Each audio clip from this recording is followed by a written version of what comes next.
Norm, morning Cert 3 Community Services. Just a little video, maybe it's going to be a big video, let's wait and see. Introducing a new topic, a new subject, work with diverse people, and this is the sort of stuff that we covered in week 1.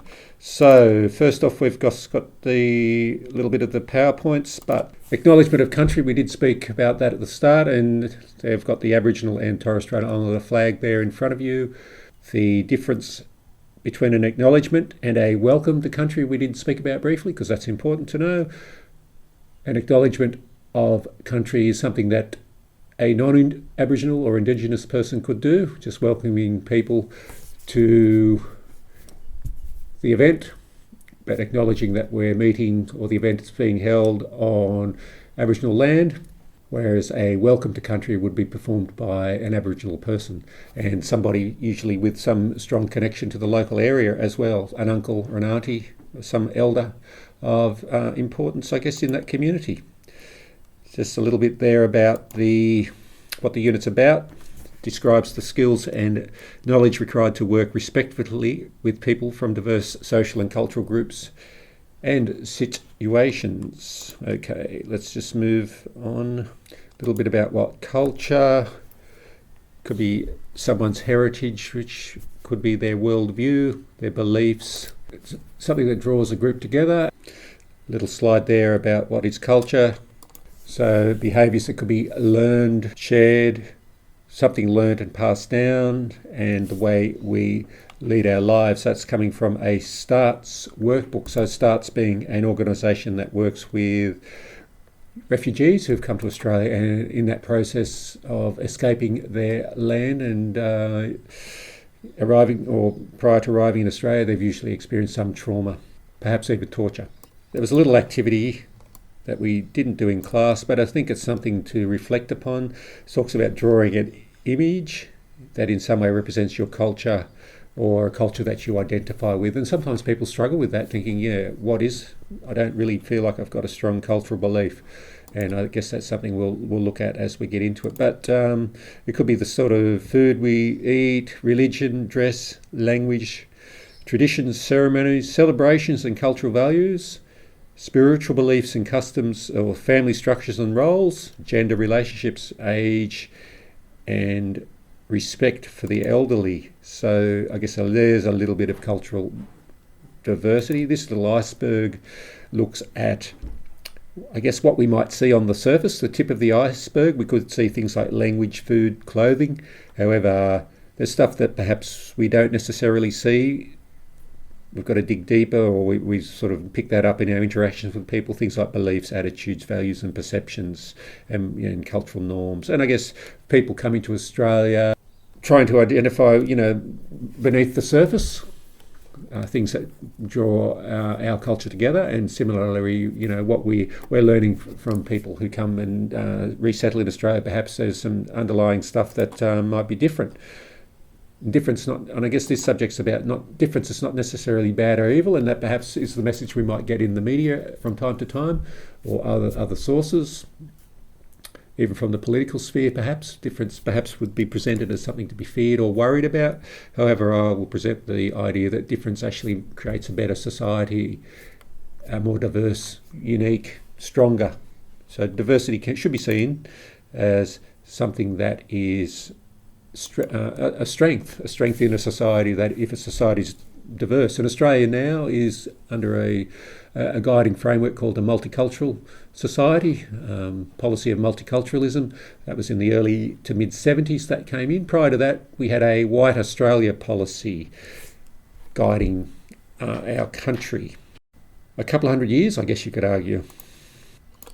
What I did do in class, that's after that little few slides as a bit of an intro to the topic. Well, first I'll mention that I guess last week in class, we looked at diversity and what that might include, and we were talking about working with diverse people. So think about all the sorts of people that we might have worked with in some of our role plays even so far this year, but it could have been people with a disability. And look at that, I'm using the people first language or person-centred approach, person first language, so a person or people with a disability. People with various religious and spiritual beliefs, whether that could be someone identifies as Muslim or Christian, I guess Indigenous people, First Nations people have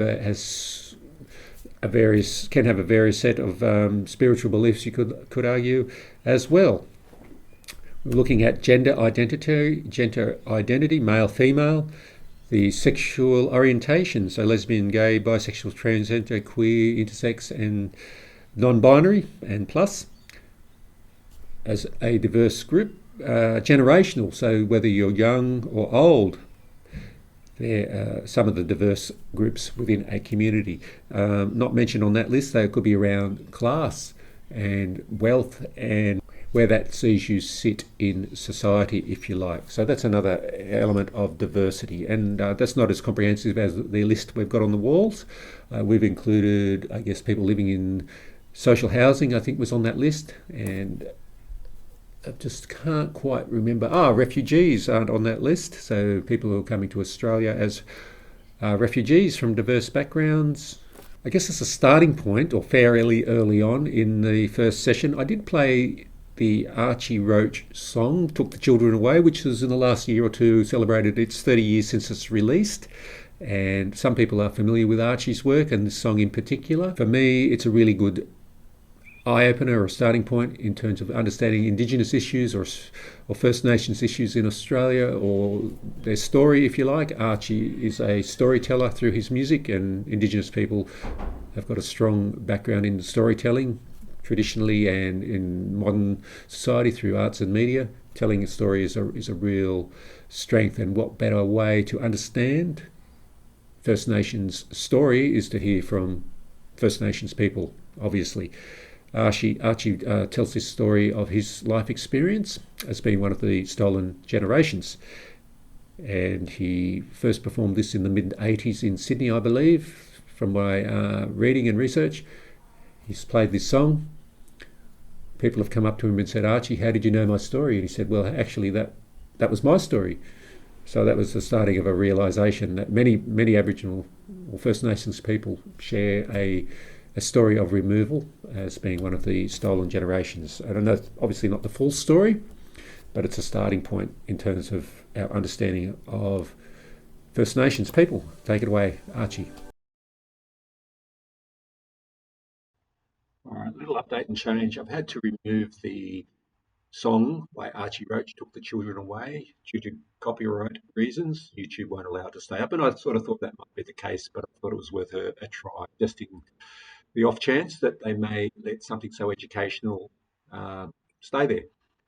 But that's not the case. So what I've just got is the video of Archie performing this some time back. Also the lyrics. I've put a few of the lyrics up there. You might like to have a little read of those, but I really do suggest go have a look on YouTube. Took the Children Away by Archie Roach. Have a good listen, follow along with the lyrics, and that would be a fantastic way to get a good understanding of the impact and the experience of these people from the stolen generations and beyond. All right, thank you. So there we go. There we go. We did have a little bit of a chat about some of the key points identified or raised in Archie's lyrics. So he mentioned some government agencies, specifically the welfare and the police. Part of that story in terms of removing children, I think Archie would have been removed around in the 60s, 1960s, as a young fellow. I think roughly he was 3, quite young, along with some siblings, brothers, sisters. But I guess the question there, how would those agencies be reviewed by First Nations people? So who's responsible for that removal?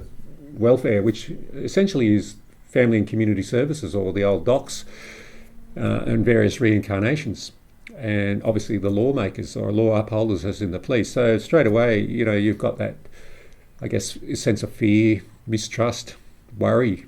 If you're an Indigenous person and you've got a liaise, so white society sort of structures or institutions, and I guess you throw into the mix hospitals and other welfare and support services. Yeah, you get a sense that, and I guess that next point, we're workers. How do we get around that? And I guess, being aware of it is a good starting point, that people, Aboriginal or Torres Strait Islander people, have had a fairly traumatic story in their history and their generations going back. And it's not that far back, as in that removal policy was in place in some states up until around about 1970, which in the scheme of things isn't too far ago. But as workers, it's stuff like making sure that we know that stuff, we're respectful in our language, talking to aunties and uncles and showing that respect in the way we interact, asking permission, welcome to country, acknowledgement of country sort of stuff I mentioned earlier, and knowing the difference. Having some information around on a service, posters on walls, information, booklets, perhaps stuff in Indigenous language, flags, which flags are flying, Indigenous flags, Torres Strait Islander flags. We had both flags shown at the start of this. Indigenous or First Nations people working or involved in your organisation, whether they're staff or consultative committees feeding in. All those sorts of things are really important considerations on how we get around or start to show some sort of willingness to understand and learn and work together. Next question there was, what's Framingham, which mentioned in Archie's lyrics. Framingham is basically a mission, and we spoke about that, or a place set aside specifically for Aboriginal people, usually on the outskirts of settlements or towns, perhaps overseen by some sort of caretaker, some sort of government employee.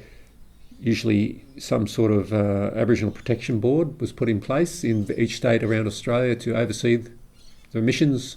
Someone mentioned rabbit-proof French. So that was those young people in that particular movie or story, true story, were removed this was in Western Australia, removed and placed in a place for children who were removed, run by a religious order of nuns, I believe, from memory.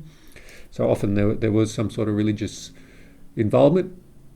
order involvement in the running of a mission, not always, but usually, certainly some sort of government overseer, and that could include practices like people not being allowed to be, Aboriginal people not being allowed to be in town without a particular pass, and they could be arrested if they didn't have that. Going to a mission school, which perhaps maybe didn't go too far. Other institutions on a similar vein were training schools set up, and so children removed. One notorious one would be Cootamundra. That was for Aboriginal young girls, taught to be housemaids or servants. I guess that was perhaps for little or no pay. So that was your education, learning to keep house. Similar one in Parramatta Training School. One up around the North Coast at Kempsey called Kinchela, and that was for boys. Again, perhaps learning things like farm work. And so that was your social standing in a sense.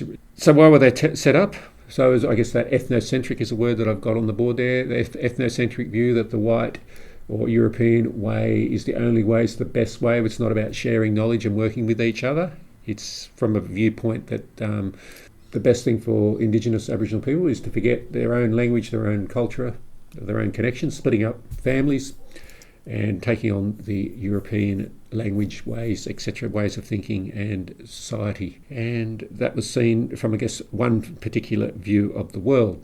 And obviously the detrimental effects of splitting up families, losing culture, losing connection is seen in the stories, like Archie's story, and his story is quite tough in terms of living on the streets, spending time in jail, and I think some substance abuse is all mixed in that, as being, finding out that, hang on, when he starts to make sense that he was removed and where's his family and wondering where they are, and he sets out on a journey as a young teenager, I believe, living homeless, until and I guess the lyrics reflect that he does find his remaining family members, some of his sisters and brothers perhaps. That's the way the song turns around. But certainly the impact of removal we talk about intergenerational trauma. So there's trauma and how that impacts the generations one after another. Behaviours, thinking, mental health, substance abuse, incarceration, all those things, poor education outcomes can be, in a sense, transferred through generations. And I guess underlying that removal practice or that government policy was about get rid of the Aboriginal culture. We'll just erase it in a sense. And particularly children who were seen as a little bit fairer skinned were targeted, I believe, in the way it's in my interpretation. They would be seen as having a better chance of being Europeanised by removal.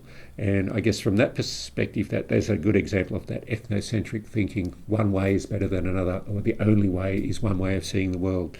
It's not a very inclusive or diverse way of thinking, shall I say. It's a very complex long story in a sense of since European invasion, and then we've certainly had some big impacts. Something more recent, the Uluru Statement, it looks at identifying Aboriginal and Torres Strait Islander or First Nations people in our constitution, which still hasn't happened. Some milestones have happened along the way, and certainly Aboriginal activism has been evident and good and productive, and I'll just mention a few, but some of the music, so we'll look at music from Archie, but music from other performers, whether it be Kev Carmody, Paul Kelly, the Warumpi Band, Midnight Oil, etc., etc. You can learn more from music in some ways about the true story, and that's through those lyrics about important things. So Little Things, Big Things Grow, the Paul Kelly Kev Carmody song, is about land rights and Aboriginal people walking off Wave Station, Aboriginal stockmen, workers who were being exploited, not being paid properly, and lost their land in a sense, while British Lord Vestey, who owned the station, was getting fat with wealth, if you like. And I guess a little aside from that, even into the 80s, if you look at a youth worker who runs his own service up in Armidale called Backtrack, Bernie spent some time as an outback worker, a station hand, jackaroo if you like, working alongside Aboriginal stockmen in the 80s up in the Northern Territory. Even back then, the wages were not the same. Aboriginal stockmen worked rode in the back of a truck if they were ever going by truck, where the white stockmen worked in the front, and yet Bernie will be quite honest in saying Aboriginal stockmen were far better than him and his counterparts as European station hands. So the inequality was still evident. I can't speak exactly what's going on now, but certainly the ability of those Aboriginal stockmen as a good example of being exploited and stolen wages, we might argue. As I said, it's a long story in terms of getting your head around it. We also mentioned things like the Closing the Gap report, which comes out, identify how we're going as a nation in terms of redressing or reducing some of the gaps between Indigenous and non-Indigenous people, things like life expectancy, infant mortality rates, illness and disease, educational outcomes, home ownership, wealth, employment, all those sorts of measures. Other Aboriginal activism, Tent Embassy, down in Canberra, freedom rides in the late 60s, raising awareness around racism that was evident, Aboriginal people not being allowed into swimming pools in country New South Wales, getting that on their political agenda, getting full citizenship in a sense. I think it was 67, a referendum was held and Australia voted include Aboriginal people in our nation. All right, so that was just a way of setting the scene. Then we look at, I started at question 4. Diversity includes marginalised groups in the community and lists 2 potential needs of these groups in relation to. So the way that this is approached, we got some butcher's paper. So the things down the left, exclusion, trauma, protective factors, etc. So we put that in the middle of the butcher's paper. Then we picked a couple of marginalised groups, the other part of the question. So I guess the question is saying, name marginalised groups and 2 potential needs of these groups. So if you look at this brainstorming paper, we've got the exclusion in the centre, but how might, say, people who are in the lesbian, gay, bisexual, transgender, queer, intersex and asexual plus community may have experienced exclusion. And so we've got things there, perhaps there's things like being not accepted in family in some cases, young people coming out perhaps with their sexuality, not feeling that they can come out and be accepted by family members. And we spoke about the issue of substance use, mental health issues amongst young, let's say gay males as an example, not feeling fully supported could be how exclusion is manifested. So what's the need? So the need is good services in terms of counselling support, places like ACON, and it can maybe community education, things like the Mardi Gras help with that, counselling services is mentioned there. Then the other group there, people living with a disability, and how they might have been excluded. So someone's written, say, autism-friendly places. So some people with autism, we spoke about shopping centres being noisy and busy, and then some shopping centres apparently create a quieter time through the day on certain days to ensure people with autism are able to shop without so much trauma, let's say. Let's say we've got accommodation services, so people with a disability may need specific support in their accommodation. They might need that. We've got NDIS funding, and that might be all intertwined in terms of that, supporting that accommodation. Maybe it's around employment support. Just a few little snapshots. I'm just going to whiz through some of the others. So this one was trauma. So we've got children and women caught in domestic and family violence, so looking at the trauma there. And we've got refugees or culturally and linguistically diverse people who may be escaping particularly traumatic situations, perhaps things like civil war or unrest in a country. So trauma, so what are the needs? Again, it could be counselling, it could be financial aid, therapy, group therapy. We've got employment agencies, translation services, healthcare plans. So some really comprehensive list. What I will say, so we've got around the outside, we've got, say, women, children, we've got refugees. You could also interspace that or intertwine that with other groups, from people from the LGBTQIA plus group. We could look at trauma. People who are living with a disability. So we could have all sorts of different groups sitting around that. And also in the next one, so that the area was physical health care needs, and we've got aged frail there, so looking at what they might need from medical aids, GP, maybe transport. You could also put around that perhaps people with a disability. What are their physical health issues and needs? And it's going to be very similar, but perhaps slightly different. So as you see, although we haven't named every marginalised group in each heading in the middle, you can see that they're interchangeable, or you can add just about any group. Protective factors, so looking at what are the protective factors that people who are homeless might need. So it could be obviously crisis accommodation, Centrelink support, for example. And what about children and young people? So we have child protection legislation supported by DOCS and things like working with children's checks to make sure that people who are working with children and young people are not perpetrators of sexual abuse or violence against children. Just going to skim through these. The idea of negative attitudes. So we've just again randomly got a couple of groups, so First Nations people and people living in poverty. What are those negative attitudes out there? So perhaps people living in poverty in Department of Housing or Housing Commission areas, we're certainly aware of some of those stigma and the negative, lumping the negative attitudes onto some of those people, or onto that whole group of people. Similar to First Nations people, you've probably heard of those negative comments, sweeping comments about, First Nations people don't want to do this or can't do that, or etc., etc. And some of them, sometimes they might come through as jokes. Those negative attitudes. So what are the needs? So we've got education, so good education in schools, for example, that look at addressing some of those, let's say, the myths and replacing those with facts. Maybe it's particular housing support, could be specific employment programs. So getting a job.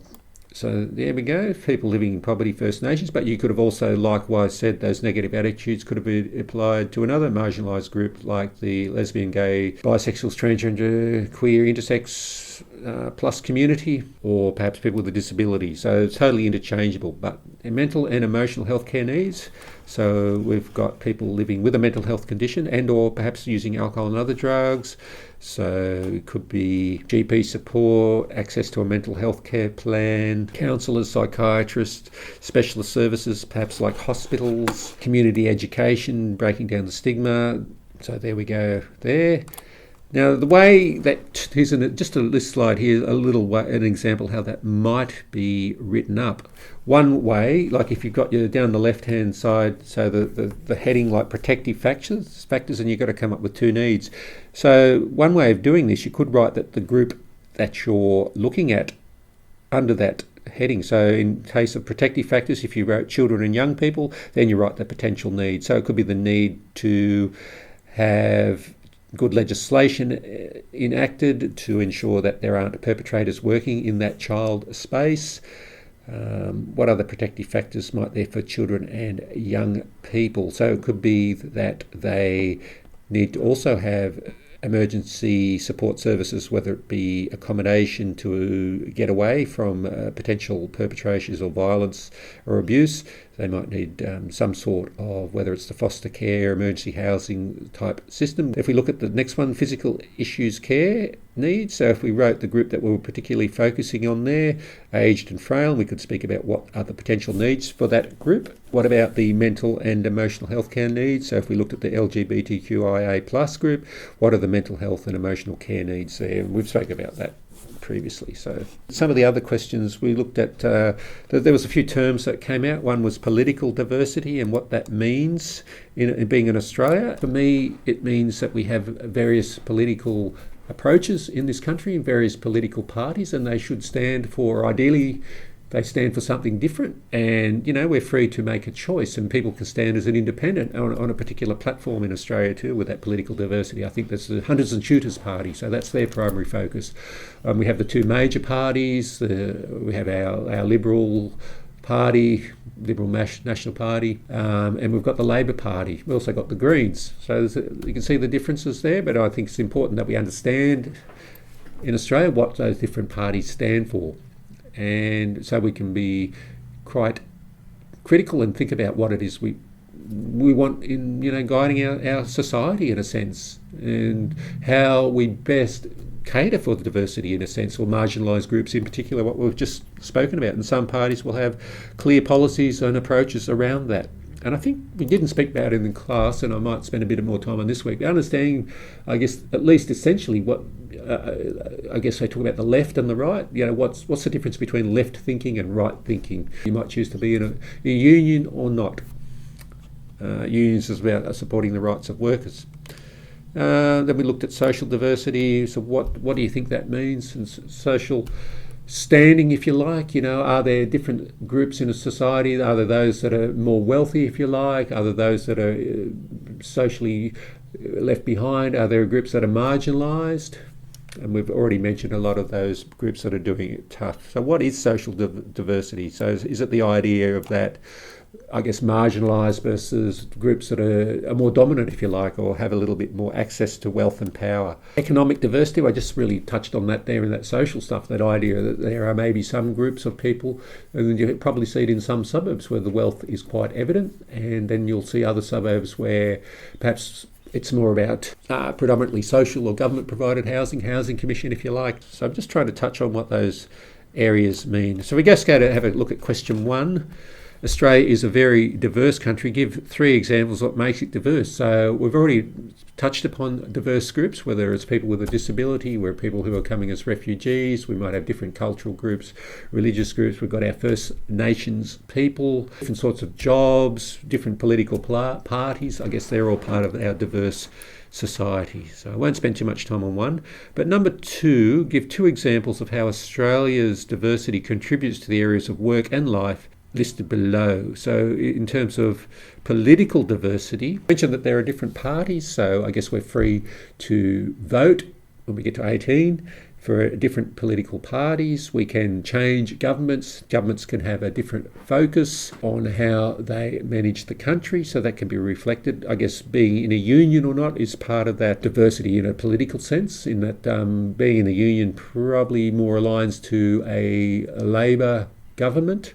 And we also have the Greens in Australia, so putting the environment above other thinking. So the idea, how do we manage our environmental credentials or credibility versus, say, perhaps big business like mines? So there's a lot of different thinking there. How does it impact on work and life? It impacts perhaps on what we watch on telly, what we listen to on radio, what we are exposed to on social media, even in terms of that political diversity. But in the end, we get a say on the society we want. Social diversity, so we've got people that are perhaps belonging to different groups. So you could be in an environmental group. Again, there's going to be a little bit of a overlap between some of these categories, political diversity and next one there, economic. But let's say social diversity, we might identify culturally with a different group, whether it be perhaps Indigenous, First Nations, or a different religious background, perhaps the lesbian, gay, bisexual, transgender community, stuff around gender.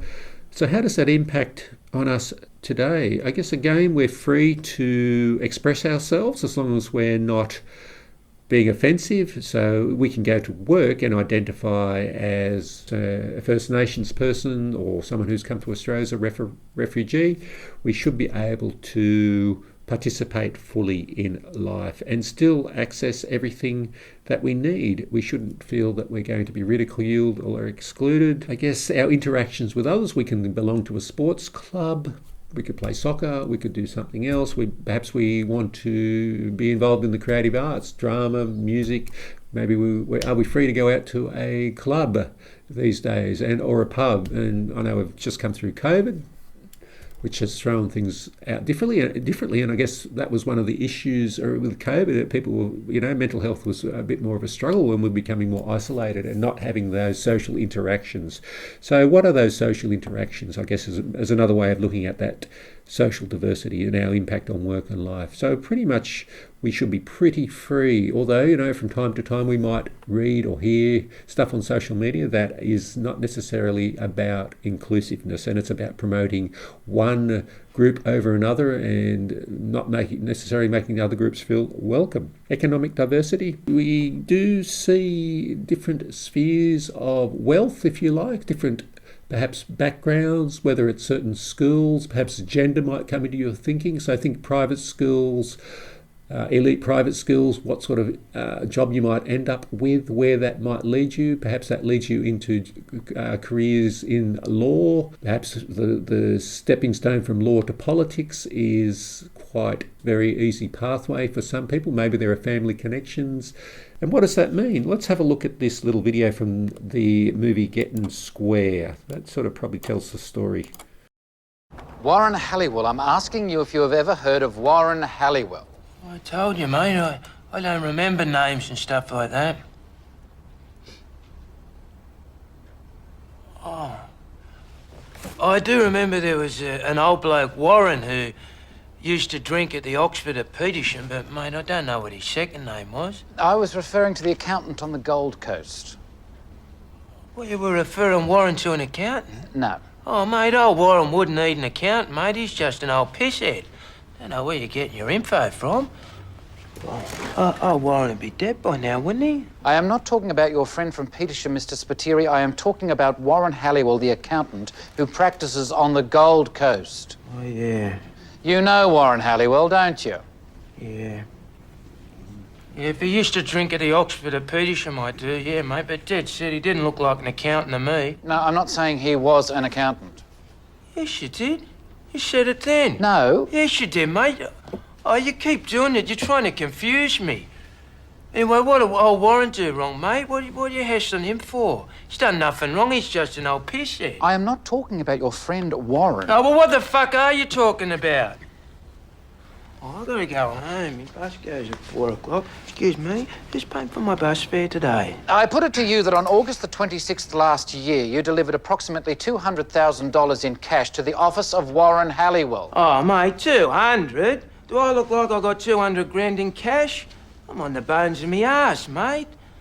Oh, I've got to get home. Who's paying for my bus fare today? You don't need to worry about that now, witness. Oh, excuse me, I am worried about it. I'm on medication, you know. Got to pick up my methadone before 5, otherwise I don't get nothing till the morning. Excuse me, Your Honour, do you know who's paying for my bus fare today? Mr. Dent, has the witness been afforded appropriate expenses? Sir, I'm informed those instructing me will arrange a cheque in payment of Mr. Spiteri's witness expenses directly. A cheque? Well, what am I going to do with a cheque, Your Honour? I don't want a fucking cheque. Me bus driver's not going to take a cheque. I need me bus money, otherwise how am I supposed to get home? Yes, all right, Mr. Spiteri. Mr. Dent, I wonder whether in the circumstances some appropriate arrangements couldn't be made. To avoid further delays, I'll get Mr. Toole to fix that up now.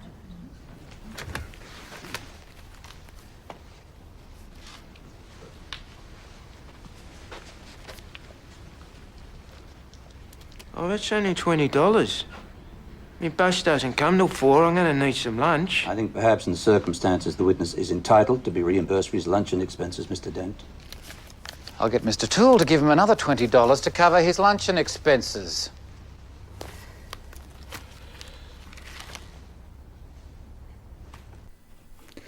So Getting Square, guys, that certainly you can see some different social standings there, and whether that's something you think about, maybe that influences whether you play rugby league or rugby union off the top of my head. How much political influence do you feel that you have? Give 2 examples of social, political and economic issues affecting Aboriginal and Torres Strait Islander people and that they may experience. Okay, so I'm just going to try and finish a little bit quicker here, guys. This has gone fair time. I think reflect back to the lyrics from Archie Roach. Took the children away as a starting point. Think about that history and the complicated history. That's a snapshot from the stolen generations worth thinking about and how that plays out today. Also refer to information. Have a Google. Have a look at the Closing the Gap report. See what information is in there. That will give you a snapshot of some of those types of issues. And there is also a part B to that question, and it talks about listing 2 impacts these issues may have on Aboriginal and Torres Strait Islanders people to accessing services. So again, the Archie Roach lyrics give a good insight into some of the issues around accessing services from a historical but also current perspective in some of those social issues, the history, the exclusion, so the negative thoughts, the worries, perhaps the health issues, whether that be mental health, physical health, which is all outlined in the Closing the Gap report. So too is the economic issues. So if you're living in poverty, unemployment, chronic health issues, as an example, you may be less likely to be able to even access services. You could be living in a remote area where there are poor services, perhaps, and some of those cultural issues in that last part of the question, cultural barriers. And I guess perhaps culture could be seen as the different ways of viewing the world, so the different solutions. And I may just pose the question, which we did raise in class, how often or into what extent are Aboriginal people really asked or listened to by decision makers in what they think are the solutions to some of these issues as a closing point. And I'll finish too. There'll be a little clip at the end from the weekly.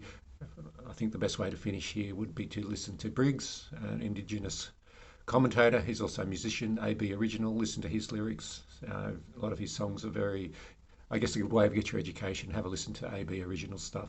I'll finish with that, but have a listen to Briggs, and that also might open up some ideas and thinking. Toodle pips. Also making news this week, something that happened hundreds of years ago. University students are being told it's offensive to suggest Captain Cook discovered Australia. Instead, they're being taught to refer to Australia as being invaded and break the nation's history into pre-invasion and post-invasion. Was Australia invaded? It's a complicated question worthy of our best historians. Let's ask Wide World of Sport's Ken Sutcliffe. Colonisation, I think, is probably a fair way to describe it, by and large, because I'm sure when they first settled this country, Captain Cook, they weren't looking at being, the oppressor. They were looking at, hey, we've just discovered this block of land and it's fantastic and we're going to bring a lot more people out here. Yes! Captain Cook's arrival was more like an episode of The Block. That's why Scott Cam starts every season with a declaration of terra nullius. So it wasn't an invasion? Everyone was invaded, so get over it. So what? Bring me someone that was affected when this happened and we will compensate them. Everyone else, you're full of shit. Just get on with life. It's 200 years ago. Oh, OK, so it was an invasion, but it was ages ago. Typical history, always dwelling on the past. To settle this, let's fire up the satellite and cross to our Indigenous Australia correspondent, Adam Briggs. Thanks, Charlie. It's so nice to be the first person to discover your show. Sorry, Briggsy, we've been doing this for a year now. This is the second season. Yes, and it was primitive and noble. And now that I've arrived, it can finally be settled. OK, so Briggsy, can you understand why some people find invasion a little confronting? It's a pretty loaded word. Yeah, I understand. It's like the word invasion just showed up on your shores one day and forced itself into your vocabulary. And loaded words can hurt, though not as much as loaded muskets. OK, but some people have suggested that it technically wasn't Cook that invaded. He just stopped here and then kept on moving. Yeah, but he was a notorious gatecrasher. He crashed another party in Hawaii, and they gave him a welcome to country at the business end of a spear. But why shouldn't we just say that Cook discovered Australia? Because he didn't. Cook wasn't even the first white person here. Your history is so white, you've even whitewashed out the Dutch. Forget the Southern Cross, you should all be getting windmills and clogs. OK, but is Kyle Sandilands right? No. But let me finish. I mean, this was all a long time ago. We can't blame people now for what happened then. Yes, we can. You're still here. Australia is the worst example of squatters' rights ever. If history was a current affair, you'd be the tenants from hell. So we should just say invasion then? Honesty is always the best policy. Briggs, thanks very much for your thoughts. I appreciate that. Thanks, Chuck, and I'll see you at the luau. Give it up for Briggsy!